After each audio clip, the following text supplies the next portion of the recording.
الحمد للہ رب العالمین الصلاة والسلام علی رسولہ النبی الکریم وعلی آلہ واصحابہ اجمعین الحمد للہ الحمد للہ الذی ہدانا لہذا وما كنا لنہتدی لولا ان ہدانا اللہ رب اشرح لی صدری ویسر لی امری واحلل عقدۃ من لسانی یفقہوا قولی آمین یا رب العالمین۔ کل ہم نے آیت 53 ختم کی ہے سورہ عنکبوت کی، اور آج ہم نے 54 شروع کرنی ہے۔ انشاءاللہ آج کوشش کریں گے کہ یہ صورت ختم ہو جائے، اور اگلی دفعہ ہم یہ 29 نمبر قرآن پر ہے، اور اگلی صورت جو ہے وہ الروم ہے جو 30 نمبر ہے، وہ انشاءاللہ اگلی دفعہ شروع کریں گے۔ تو بڑے غور سے دیکھیے قرآن کی ایک ایک آیت میں کس قدر تفصیلات ہیں۔ جب ہم ان کو سمجھ لیتے ہیں تو ہمارا دل و دماغ اللہ تعالیٰ کے سامنے جھک جاتا ہے۔ کیوں؟ اللہ نے یہ کتاب اسی لیے بھیجی ہے تاکہ انسانوں کا عقل، دماغ، ہر چیز اللہ کے تابع ہو جائے۔ اور اب دیکھیں آپ، اللہ فرما رہے ہیں آیت نمبر 54 میں، بسم اللہ الرحمن الرحیم، یستعجلونک بالعذاب، یہ عذاب کے بارے میں آپ سے جلدی کرتے ہیں، کہتے ہیں انبیاء سے کہتے ہیں، جو منکر ہے نا، کہتے ہیں لے آؤ عذاب، جلدی کرو۔ اللہ فرماتے ہیں وَإِنَّ جَهَنَّمَ لَمُحِيطٌ بِالْكَافِرِينَ، اللہ اکبر۔ اللہ فرما رہے ہیں کہ اللہ کے جہنم ان کافروں کو گھیرے میں لے چکی ہے۔ اس کا کیا مطلب ہے کہ جس کی یہ جلدی کر رہے ہیں، یہ جلدی کافر مچا رہے ہیں کہ جلدی لاؤ، جس عذاب کا تم ہمیں دھمکیاں دے رہے ہو، اللہ تعالیٰ فرماتے ہیں کہ وہ جہنم ان کافروں کو گھیرے میں لے چکی ہے۔ تو اس کا کیا مطلب ہے کہ جہنم کافروں کو گھیرے میں لے چکی ہے؟ ان پر بڑے عذاب خوف- واقع ہونے والا ہے۔ نہیں، وہ آپ کی بات ٹھیک ہے، عذاب واقع ہونے والے ان کے منکر ہونے کی وجہ سے، ان کے گناہوں کی وجہ سے، جس کا اللہ تعالیٰ نے یہ دلیل ہمارے پاس یہ ہے کہ خود قرآن کہتا ہے کہ ان کو اللہ تعالیٰ نے، ان کے اعمال نامے بالکل تیار ہو رہے ہیں، اللہ باخبر ہے، اور جہنم بالکل تیار کھڑی ہے۔ اللہ تعالیٰ نے کوئی اس کے لیے لوگوں کو جمع نہیں کرنا، فرشتوں کو نہیں کہنا کہ یہ کرو، کون کہے گا اور وہ ہو جائے گی۔ لہذا جہنم جس کا یہ مطالبہ کریں وہ تو تیار کھڑی ہے، اور ان کے اعمال بالکل جو بھی پاسٹ پریزنٹ فیوچر ایک ایک چیز ریکارڈ ہو رہی ہے، اللہ کو پتہ ہے۔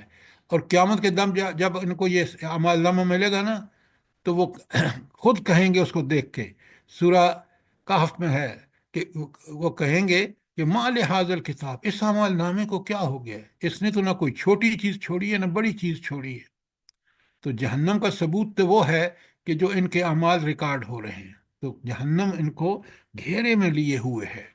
کس قدر انسان کو خوف آتا ہے کہ یہ وہ جہنم ہے جس جہنم کو اللہ تعالیٰ نے بالکل تیار کر رکھا ہے۔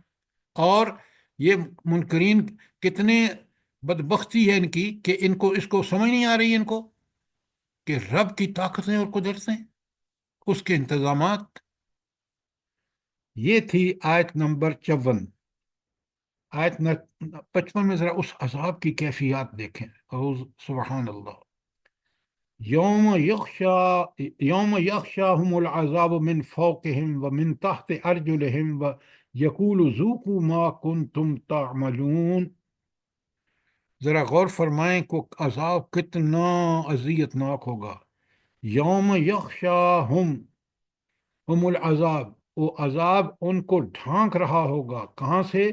من فوقہم، ان کے اوپر سے، ومن تحت ارجلہم، ان کے پاؤں کے نیچے سے۔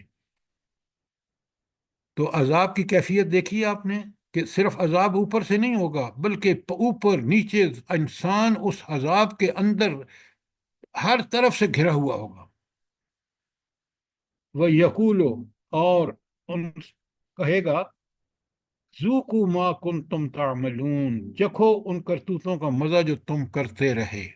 یہ ہے اس عذاب میں گھرے ہوئے ہونا کہ اللہ تعالیٰ کا عذاب اوپر نیچے ہر طرف سے، اور پھر ان سے کہا جائے گا کہ یہ عذاب اللہ کا کوئی، نعوذ باللہ، اللہ ظالم نہیں ہے، اللہ تو کہتے ہیں کہ میں کسی پر ذرا برابر ظلم نہیں کرتا، یہ تمہارے کرتوتوں کی سزا ہے جو تم نے، اللہ نے انبیاء بھیجے، کتابیں بھیجی، تم نے منکر ہو کر زمین میں بھی فساد پھیلایا، زمین والوں کے لیے زمین تنگ کر دی۔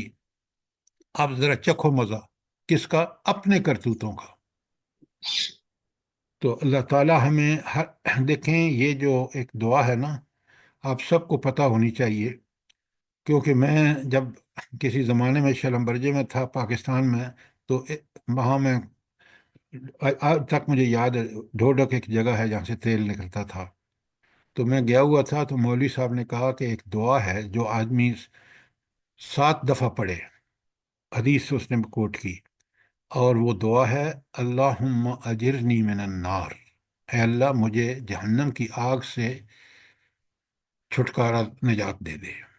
یہ آپ ہر فجر اور مغرب میں یہ پڑھیں، اللہ تعالیٰ سے دعائیں بھی کریں، اور اس کے لیے اہتمام، اپنے اعمال بھی ٹھیک رکھیں۔ کیوں؟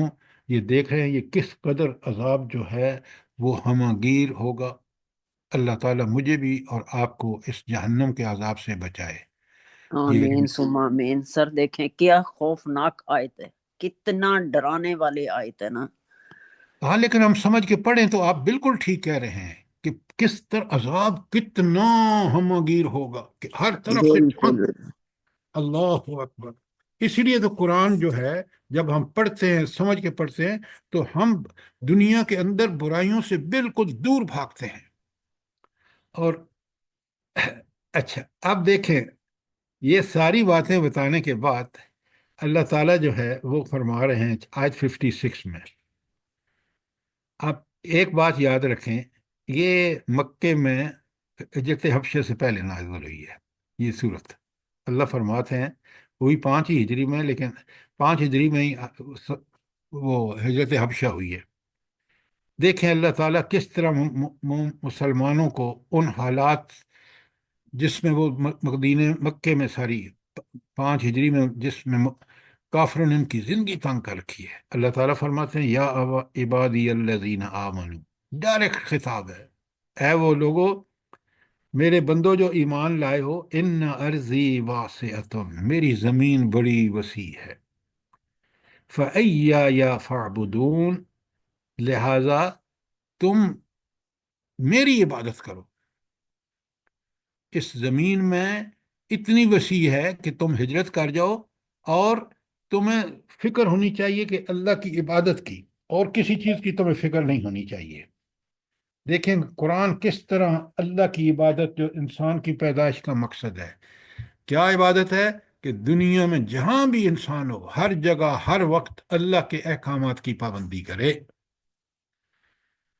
تو اللہ پھر وہی بات دہرا رہا ہے، یا عبادی الذین، اے میرے وہ بندو، الذین آمنو، جو ایمان لائے ہو، جو مجھ پر یقین والی جو تمہاری کیفیت جو صحابہ اور صحابیات کی تھی، ارض اللہ ارضی، ہاں، ان ارضی واسعۃ، میری زمین بڑی وسیع ہے۔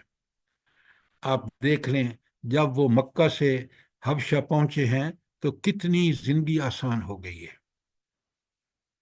اور مکے میں ان کی زندگی کتنی مشکلات میں کافروں نے ڈال رکھی تھی۔ تو اللہ فرماتے ہیں ایک کام جو تمہیں کرنا چاہیے نا، اور وہ ہے کیا؟ وَإِيَّايَ فَاعْبُدُونِ، صرف میری عبادت کرو، میرا کہنا مانو زندگی کے ہر مسئلے میں۔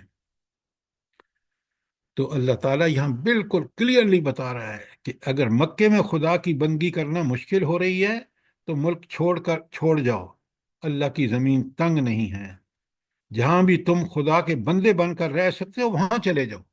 ذرا غور فرمائیں کہ زمین کے ساتھ مت چپکو، زمین اللہ کی بڑی وسیع ہے، جہاں تم اللہ کی عبادت کر سکتے ہو وہاں چلے جاؤ۔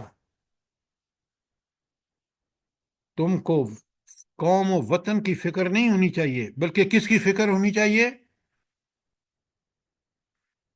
اپنی عبادت کی، ہاں، اللہ کی عبادت کی، کہ آپ، دین کی سر، جی، اللہ کی عبادت کی۔ دیکھیں کس قدر، دین کی عبادت۔ بھائی، عبادت دین کا مقصد کیا ہے؟ کہ انسان اللہ کی عبادت کرے۔ آپ اسی ٹرم کو یوز کریں، فَإِيَّايَ فَاعْبُدُونَ، میری عبادت کرو۔ ایک نیا لفظ وہاں مت لے کے آئیں، جو لفظ قرآن نے بالکل ٹھیک استعمال کیا ہے۔ دین نام ہے اللہ کی عبادت کا۔ تو آپ دیکھ رہے ہیں کہ کس قدر اللہ کی اطاعت، اللہ کی عبادت بندے پر، نہ گھر نہ بار، سب کو چھوڑ کر اس کو جہاں وہ جائے صرف اللہ کی عبادت اس کا مقصد ہونا چاہیے۔ جب یہ اس کا مقصد ہونا تو وہ اللہ ہی اس کو بہترین ٹھکانہ فراہم کرے گا، چاہے وہ حبشہ ہو چاہے وہ مدینہ ہو۔ آپ دیکھ لیں ہجرت کے بعد مسلمانوں کو اور دین جب اللہ کی عبادت کے لیے ہجرت کی تو اللہ کی عبادت کتنی آسان ہو گئی ان کے لیے، اور کتنی مشکل تھی مکے میں۔ ذرا غور فرمائیں، حضور نبی کریم صلی اللہ علیہ وسلم کو مکے کے کافروں نے آپ کے قتل کا منصوبہ بنا کر گھر کو گھیرے میں لے رکھا تھا، لیکن نبی کیونکہ اللہ کی عبادت کا تہیہ کیے تھے، اللہ نے کس طرح ان کو کامیاب و کامران کیا کہ وہ مدینہ پہنچے اور وہاں حکمران بن گئے۔ سبحان اللہ، کبھی غور کریں۔ اب اللہ تعالیٰ فرما رہے ہیں، آیت یہ 56 تھی، کوئی سوال ہو ذرا اللہ کے احکامات کو نوٹ فرمائیں۔ وہ جو حکم دیتا ہے نا، اس حکم کی پھر آپ دیکھیں اس کی تعمیل جو کرتے ہیں، ان کو کیا اللہ تعالیٰ دنیا اور آخرت میں کس طرح ان کے لیے بندوبست کرتا ہے۔ اور آیت 57 میں صاف بتا دیا کیا، کل نفس ذائقۃ الموت۔ اللہ، کتنی بڑی حقیقت ہے۔ کہاں ہے آپ کے دادا پردادا، نانا پردانا، کہاں ہے مجھے بتائیں۔ کل نفس ذائقۃ الموت، انہوں نے موت کا مزہ چکھ لیا، ہم نے بھی چکھنا ہے۔ دنیا عارضی ہے، دنیاوی زندگی عارضی ہے، اور اصل زندگی آخرت کی زندگی ہے۔ اور اس کے لیے اگر آپ نے اس دنیا میں اللہ کی عبادت میں گزاری تو اللہ یہاں بھی بالکل جس طرح نبی کریم صلی اللہ علیہ وسلم صحابہ اور صحابیات کو اللہ نے وہ کچھ دکھایا جو مکے میں انہوں نے مصیبتیں اور اذیتیں برداشت کیں، آپ دیکھ لیں، وہ حبشہ ہو، مدینہ ہو، یا بعد کی زندگی مدنی زندگی ہو، تو کل نفس ذائقۃ الموت، ہر جان نے، ہر نفس نے موت کا مزہ چکھنا ہے۔ یہ کتنی بڑی حقیقت ہے۔ اور پھر اس کے بعد کیا ہونا ہے کہ آگے بتایا ذرا، ثم آج تو إلينا دیکھیں، ثم ثم إلينا ثم ترجعون الینا ترجعون، جب یہ تمہیں موت آ جائے گی نا، پھر تم پلٹائے ہماری طرف جاؤ گے، پھر ہم تمہارے ساتھ معاملہ برزخ ہو، حساب و کتاب ہو، آخرت ہو۔ اگر تم نے اس موت سے پہلے کی زندگی ٹھیک گزاری ہے تو پھر اللہ نے کیا نعمتیں رکھی ہیں، برزخ کتنا پرسکون ہوگا، جنت کی طرف سے کھڑکی کھل جائے گی، میدان حشر پہنچنا کتنا آسان ہوگا نیک کاروں کے لیے، برے لوگوں کے لیے کتنا مشکل ہوگا، حساب کتاب کتنا اذیت ناک ہوگا۔ اور پھر جب فیصلہ ہوگا تو جنہوں نے عبادت کی، اللہ تعالیٰ جب اللہ کے سامنے پہنچیں گے، فیصلہ ہوگا تو پھر اسی کے حساب سے جو انہوں نے دنیا میں اللہ کی عبادت کی یا نہ کی۔ کتنی بڑی بات ہے۔ ایک چھوٹی سی آیت میں اللہ تعالیٰ نے دنیا اور آخرت دونوں کو سامنے رکھ دیا۔ اچھا، اب آیت 58 میں اگر کوئی سوال ہو تو ضرور پوچھیے۔ قرآن کو کبھی آپ نے نوٹ فرمایا ہے کہ آپ کہیں سے بھی اٹھا کے پڑھیں، قرآن میں ایک بات جس کا بڑا تکرار ہے، اور وہ یہ ہے کہ جنتیوں کی زندگی کتنی لاجواب اور کمال کی ہوگی، اور جہنمی کن اذیتوں اور مشکلات میں مبتلا ہوں گے۔ یہ دنیا کی زندگی عارضی، وہ دائمی، وہ جہنم کی اذیتیں دائمی، ہولناکیاں دائمی، اور جنت کے آرام، سکون اور مزیدار زندگی ہمیشہ کے لیے۔ اللہ تعالیٰ پھر یہ نمونہ کیسے ہمارے سامنے رکھتے ہیں؟ اللہ تعالیٰ فرماتے ہیں والذین آمنوا وعملوا الصالحات، وہ لوگ جنہوں نے ایمان اور عمل صالح کیا، کیا بندگی، لَنُبَوِّئَنَّهُم مِّنَ الْجَنَّةِ، ہم ان کو ضرور باغات میں رکھیں گے، عرف ہاں غرفن، اور ایسے بلڈنگیں ہوں گی، ایسے کمرے ہوں گے، تجری من تحتها الانہار، ان کے نیچے سے نہریں بہتی ہوں گی، خالدین فیہا، اس میں ہمیشہ رہیں گے۔ کیا جنت ہے، اور کیا اس کا قرآنی ڈسکرپشن ہے، اور کیا اس کی نعمتیں ہیں۔ اللہ فرماتے ہیں نعم اجر العاملین، اتنا ہی عمدہ اجر ہے عمل کرنے والوں کے لیے۔ تو اجر کس کے ساتھ مشروط ہے؟ اجر کن کو عمل ملے کے گا؟ ہمارے عمل کے ساتھ۔ ہاں، جنہوں نے عبادت، نیک ایمان اور عمل صالح، کتنا بڑا اجر ہوگا کہ انسان اللہ کا شکر کر کر سے تھکے گا نہیں کہ جنت جس میں اس نے مجھے عطا فرما دی، کتنا بڑا انعام ہے۔ تو جہنم سے بچنے اور جنت میں داخلہ کی ہمیں دعائیں کرنی چاہیے۔ اور قرآن جب یہ کہتے ہیں نا کہ جس کو جہنم سے بچا کر جنت میں داخل کر دیا گیا، یہی فوز العظیم ہے، عظیم کامیابی یہی ہے۔ ومن زحزح عن النار اللہ وادخل الجنة ومن فقد زحزح عن النار وادخل الجنہ فقد فاز، کامیابی یہ ہے، یہ دنیا، یہ جو جس کو ہم مال اولاد اور اس کو کامیابی کہتے ہیں نا، یقین مانے یہ امتحان ہے۔ اگر حقیقت میں دیکھیں تو قرآن صاف صاف بتاتا ہے۔ اللہم ربنا تجلنا منہم۔ آمین آمین ثم آمین، جزاک اللہ۔ یہی مومن کو جب آیتیں پڑھے، جیسے آیت 58 پڑھ رہے ہیں، تو ہم فوراً دعائیں کریں اللہ سے، اللہم اجعلنا من، اے اللہ ہمیں انہی بندوں میں سے کرنا جن کو آپ نے جنت میں داخل کیا ہے۔ کتنا سکون ہوتا ہے جب ہم سمجھ کے پڑھ کے دعا کرتے ہیں، تو ایسا لگتا ہے کہ انسان وہاں پہنچ گیا ہے، ان لوگوں کے ساتھ پہنچ گیا ہے، اللہ کی نعمتوں کو انجوائے کر رہا ہے۔ آگے جو دیکھیں قرآن شرطیں بڑی کڑی عائد کرتا ہے۔ یہ جنت میں کون لوگ پہنچیں گے بلا؟ جلدی بتائیں۔ الذين صبروا الذین وعلى صبروا ربهم اور يتوکلون۔ توکل کرنے والے۔ اللہ اکبر، دیکھیں قرآن کتنا مکمل ہے۔ یہ وہ لوگ ہوں گے الذین صبروا، صبر کس بات کا؟ ڈٹے رہے اللہ کے احکامات، اللہ کی عبادات، اس کی پابندی میں انہوں نے بالکل انتظار کیا، ڈٹ کے مقابلہ کیا برائیوں کا، نیکیوں پر عمل کیا، اور اس میں جو ان کو مشکلات آئیں اس پر ڈٹے رہے، یہ ہے صبر۔ یہ ان کو ملے گا۔ وَعَلَىٰ رَبِّهِمْ يَتَوَكَّلُونَ۔ یہ دنیا میں کتنا کمال کی بات ہے۔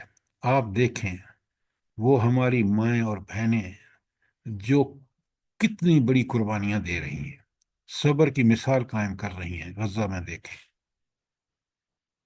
اور انہوں نے پوری دنیا کو ہلا کے رکھ دیا ہے۔ کافر بھی یہ آج مانتے ہیں ان کو دیکھ کے کہ زندگی دنیا کی ہو تو ایسی ہو۔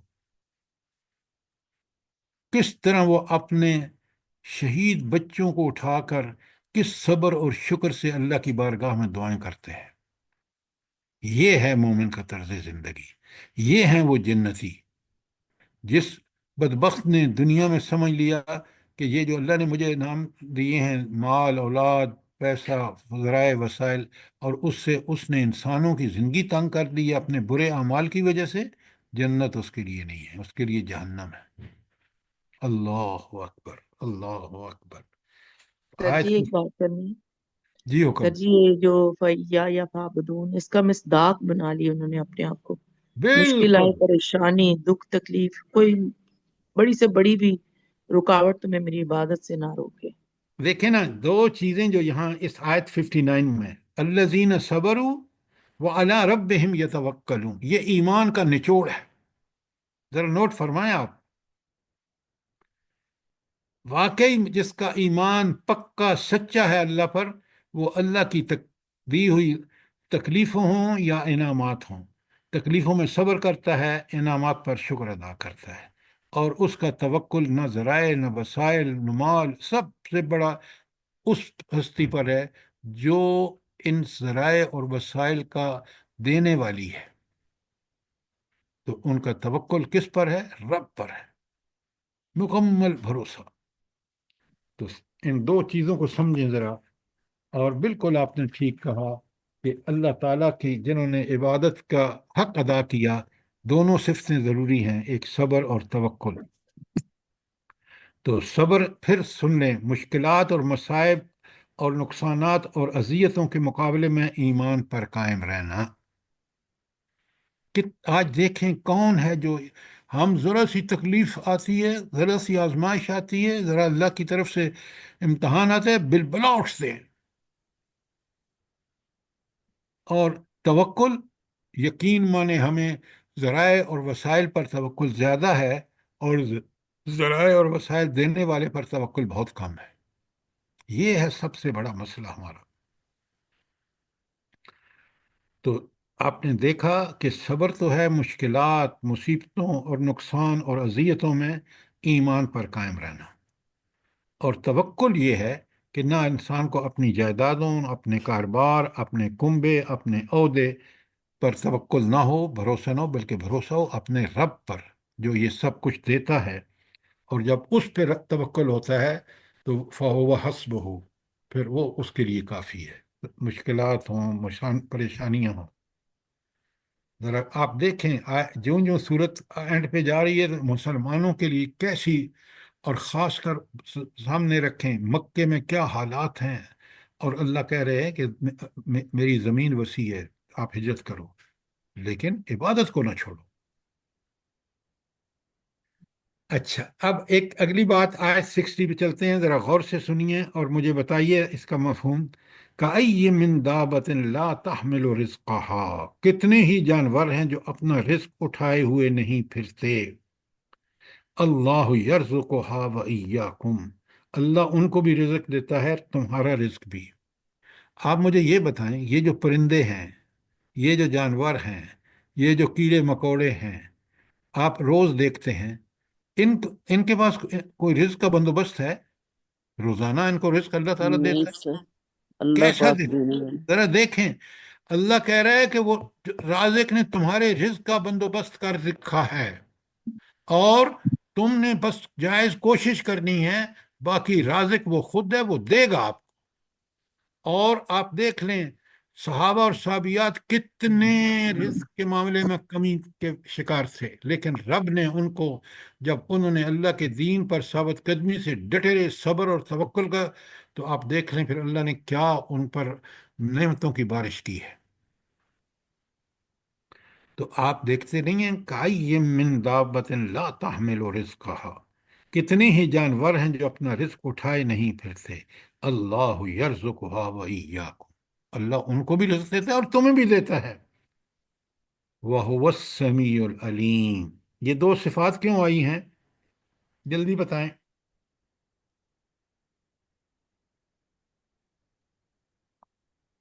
یہ اصل میں فہم قرآن ہے.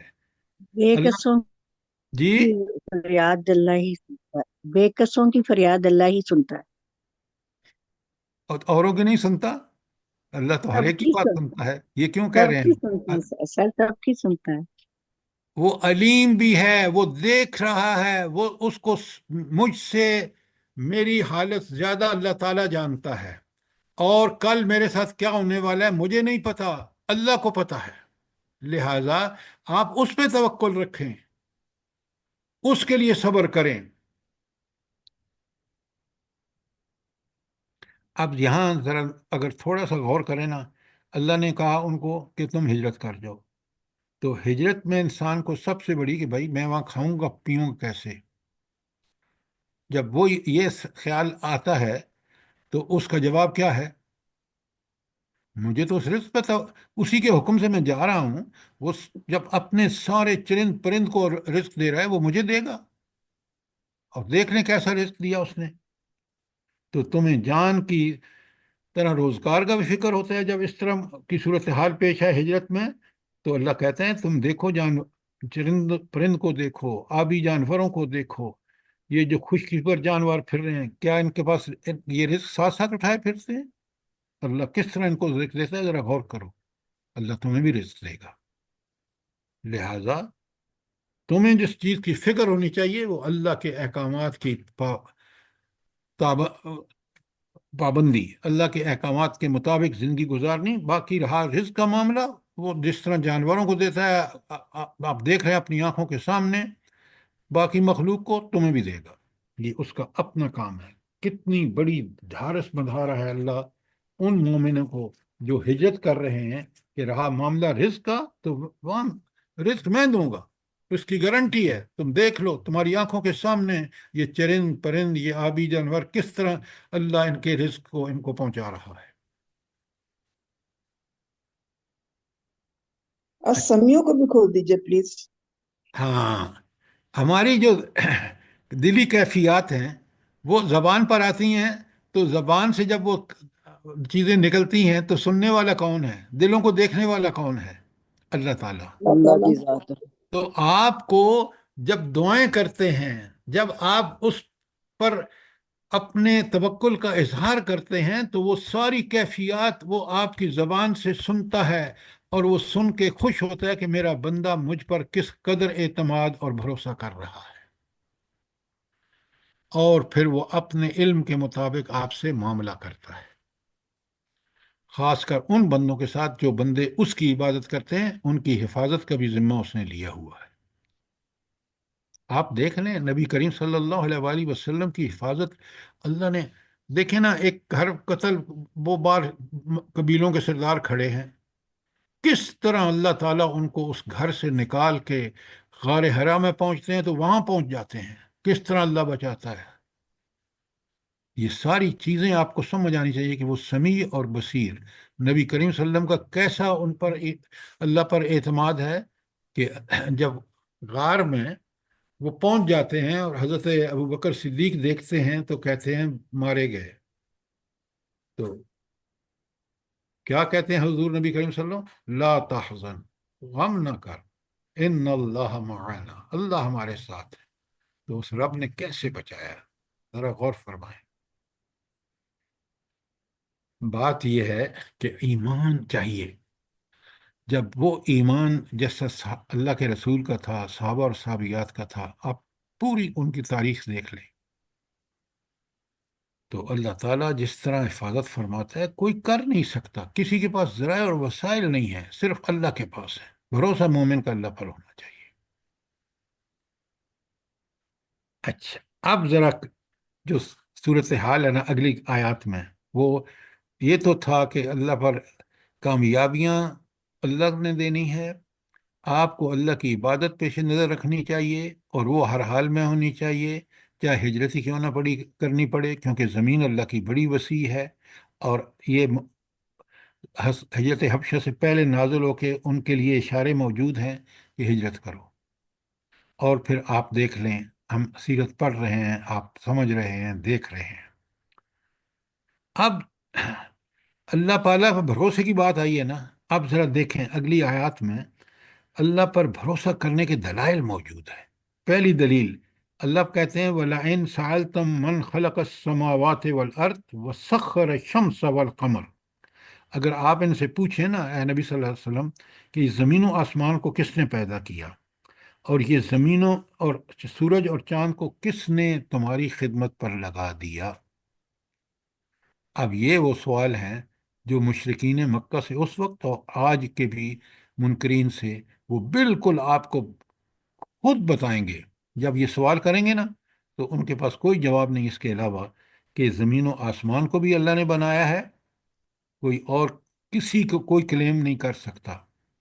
اور یہ جو سورج اور چاند جب ان کو ہماری خدمت پہ لگا دیا کہ سورج ہے تو وہ دن کو نکلاتا ہے، رات کو اللہ تعالیٰ اس کو چھپا دیتے ہیں، رات آرام کے لیے بنائی ہے.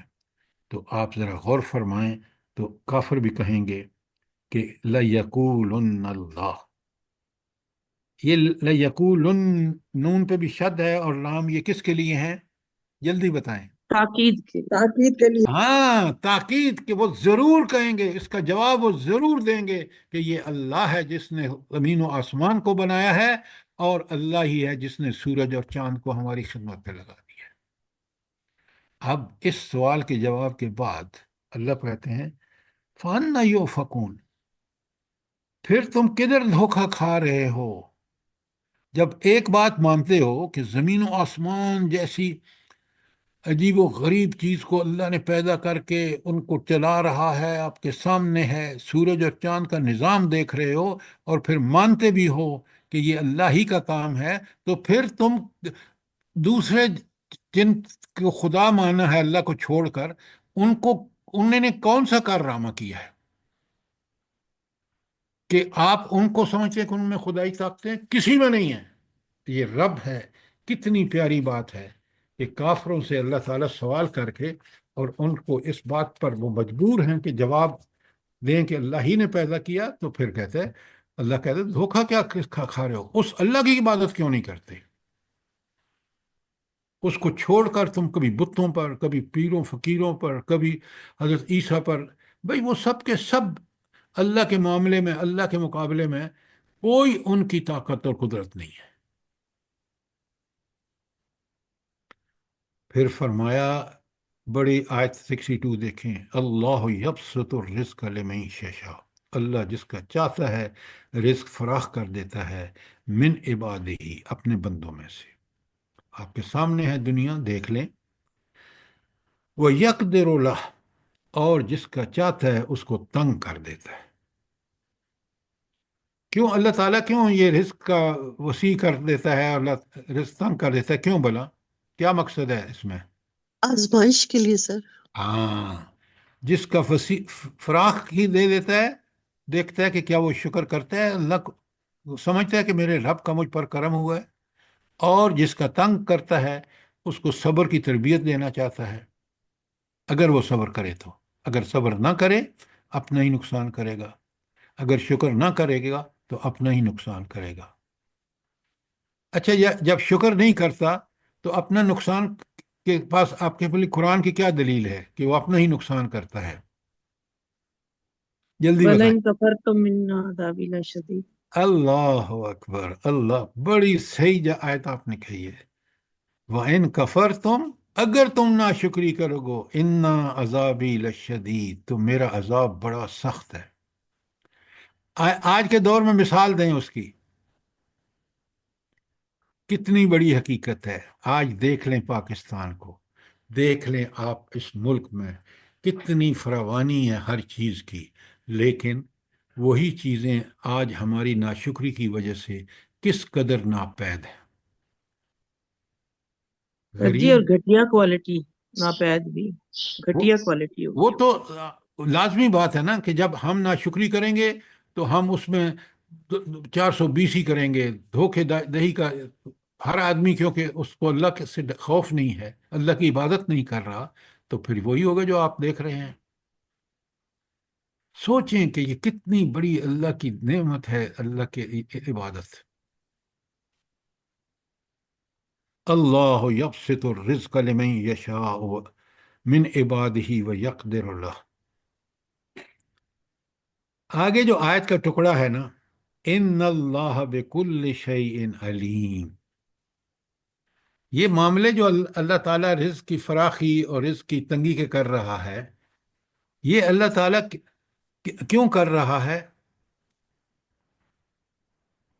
یہ جلدی بتائیں۔ آزمائش آزمائے کہ اللہ بندے تعالیٰ کو۔ کی حکمت ہے، اللہ نہیں، اپنی حکمت سے جس کو آپ کی چاہتا ہے۔ بات، آپ بات الٹی، ذرا الٹے ہاتھے سے کان پکڑ رہے ہیں۔ اللہ، یہ اللہ اپنے علم کی بنیاد پر کر رہا ہے، تو اللہ کا مقصد یہ ہے کہ اس کو فراخی دے کے دیکھے کہ یہ شکر کرتا ہے یا نہیں، اور اللہ کے علم کا تقاضا یہ ہے کہ دوسرے کو آزمائش میں ڈال کے کہ وہ صبر کرتا ہے یا نہیں۔ دونوں کی آزمائش بھی ہے، تربیت بھی ہے، اور وہ اگر شکر اس میں وسائل میں فراخی میں شکر کرتا ہے تو وہ اللہ کا بندہ ہے۔ وہ کبھی تکبر نہیں کرے گا، وہ کہے گا میرے رب نے دیا ہے، میں اس میں اللہ کے لیے، اس کی رضا کے لیے اس کو بالکل اسی طرح استعمال کروں۔ تو ذرا دیکھیں کہ اللہ جس سے بھی معاملہ کرتا ہے اپنے اس عظیم علم کی بنیاد پر۔ تو کوئی سوال آیت نمبر 62 پر؟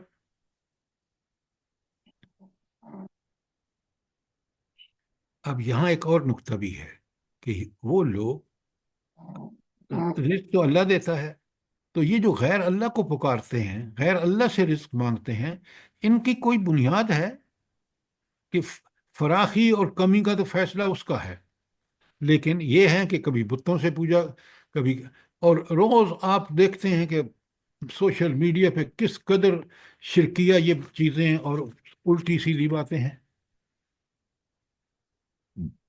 اللہ تعالیٰ مزید فرماتے ہیں، ذرا دیکھیں اگلی آیت میں، آیت 62 میں نے پڑھ دیا، اب 63 اللہ فرماتے ہیں وَلَئِن سَأَلْتَهُمْ، اگر تم ان سے پوچھو، من نزل من السماء ماء، آسمان سے بارش کس نے کی ہے، فَأَحْيَا بِهِ الْأَرْضَ، اور اس بارش کی وجہ سے زمین زندہ ہو گئی ہے، لہلہا اٹھی ہے، من بعد موتها، حالانکہ وہ زمین مردہ پڑی تھی، بالکل آپ دیکھ رہے ہیں سردیوں میں خزاں تھی، اب بارش ہوئی ہے، بہار آئی گئی، تو ایک ایک چیز جو ہے وہ لہلہا اٹھے گی، درخت ہوں، پودے ہوں۔ تو اب آپ انسان کو اللہ نے جو عقل دی ہے، وہ اس کو دیکھ کر اللہ کہتے ہیں ان سے جب سوال کرو نا تو کہ زمین آسمان سے بارش کس نے برسائی، اور پھر زمین کس طرح مردہ زمین پڑی تھی زندہ ہو گئی، لَيَقُولُنَّ اللَّهُ، وہ ضرور کہیں گے کہ یہ اللہ نے ہی، یہ اسی کا کمال ہے، کوئی اور نہیں کر سکتا۔ قُلْ الحمدللہ، کہو ساری تعریفیں اور شکر اللہ کے لیے ہے، کہ کافر بھی اس بات کو مانتے ہیں، مومن تو ہے، لیکن ان سے بھی جب سوال کرو اور اس کا سوال کا جواب اور کوئی نہیں ہے کہ وہ اللہ ہی کرتا ہے بارش، اللہ ہی مردہ زمین کو زندہ کرتا ہے، تو کہتے ہیں کہ قل الحمدللہ، کہو سارا شکر اور ساری تعریفیں اللہ کے لیے، بل اکثرہم لا یعلمون، مسئلہ کیا ہے؟ مسئلہ یہ ہے کہ ان کی قیلون ہے۔ یا کلون ہے سر جی۔ سوری یعقلون، اصل مسئلہ یہ ہے کہ یہ بات کو سمجھتے نہیں ہیں۔ اگر یہ اس چیز کو جس طرح مومن سمجھتا ہے، اگر یہ سمجھتے تو یہ حرکتیں نہ کرتے۔ اللہ نے عقل دی ہے، اس عقل کو، ساری عقل کو انہوں نے دنیا پرستی، مال پرستی، ہوس پرستی میں لگا دی ہے۔ اگر وہ سوچتے نا اور غور و فکر کرتے، جس طرح آج آپ نے سوال کیا تو ان کو غور و فکر کے بعد پتہ چلا کہ کمال تو اللہ ہی کا ہے، لیکن عام زندگی میں عقل کو استعمال نہیں کرتے۔ عقل ساری کی ساری دنیا پرستی میں، مال پرستی میں، ہوس پرستی میں، اور اللہ نے اصل بات تو یہ تھی کہ انسان اپنی اللہ کی دی ہوئی عقل سے پہلے اس رب کو پہچانتا، جب اس کو پہچان لیتا ہے تو سارے مسائل اس کے حل ہو جاتے ہیں، کیونکہ طاقت، قدرت، علم، حکمت اسی کے پاس ہے، اور اسی کے فیصلے سے یہ دنیا چل رہی ہے۔ آیات کائنات پہ غور کریں، آیات انفس پہ غور کریں، تو آپ کو نظر آئے گا کہ یہ سارے کمال اللہ کے ہیں۔ اب جب اللہ کا یہ، اب تو پھر تم عقل سے کام لو نا۔ دیکھیں یہ دلائل ہیں قرآن کے، اور کتنے لاجواب دلائل ہیں۔ پکے کٹر کافر بھی کہتے ہیں کہ بارش وہی برساتا ہے، پکے اور کٹر کافر بھی کہتے ہیں کہ رزق وہی دیتا ہے۔ اچھا، تو پھر اگلے آیت 64 میں دیکھیں، اللہ تعالیٰ فرماتے ہیں کہ اصل مسئلہ کیا ہے ان کا، وہ یہاں پتہ چلتا ہے، وَمَا هَذِهِ الْحَيَاةُ الدُّنْيَا إِلَّا لَهْوٌ وَلَعِبٌ، یہ جو دنیاوی زندگی ہے نا، یہ کچھ نہیں ہے مگر ایک کھیل اور دل کا بہلاوا۔ کس کے لیے بھلا؟ یہ کس کے لیے کھیل اور بہلاوا ہے؟ جو عقل نہیں کافر، رکھتے۔ ہاں، منکرین کے لیے، جو عقل نہیں رکھتے، جو اپنے عقل کو اللہ کی معرفت کے لیے نہیں استعمال کرتے، وہ لوگ جو ہیں انہوں نے اس زندگی کو کھیل اور تماشا، مال ہے تو اڑا لو، عیش کر لو، کاٹھیاں کوری، اپنی وہ کوٹھیوں کے ہر سال پردے بدلو، گاڑی بدلو، اور یہ نہیں پتا کہ یہ مال کا مجھے حساب دینا ہے اللہ کو، تو یہ ہے انہوں نے لہو لعب سمجھا ہوا ہے۔ آگے جو اگلی آیت کا، ایسی آیت کا اگلا ٹکڑا ہے نا، وَدَارُ الْآخِرَةِ لَهِيَ الْحَيْوَانُ، حیوان کا مطلب یہ حیوان نہیں ہے جو ہم اردو میں کہتے ہیں، حیوان کا مطلب ہے کہ اصل گھر جو ہے، دار الآخرہ جو ہے، وہ لَهِيَ الْحَيْوَانُ، وہ اصل چیز ہے۔ حیوان ہے، یہ حیوان۔ حیوان ہے سر جی، حیوان، یا کے پر حیوان، زبر ہے۔ حیوان ایک یہ پہ جزم نہیں ہے؟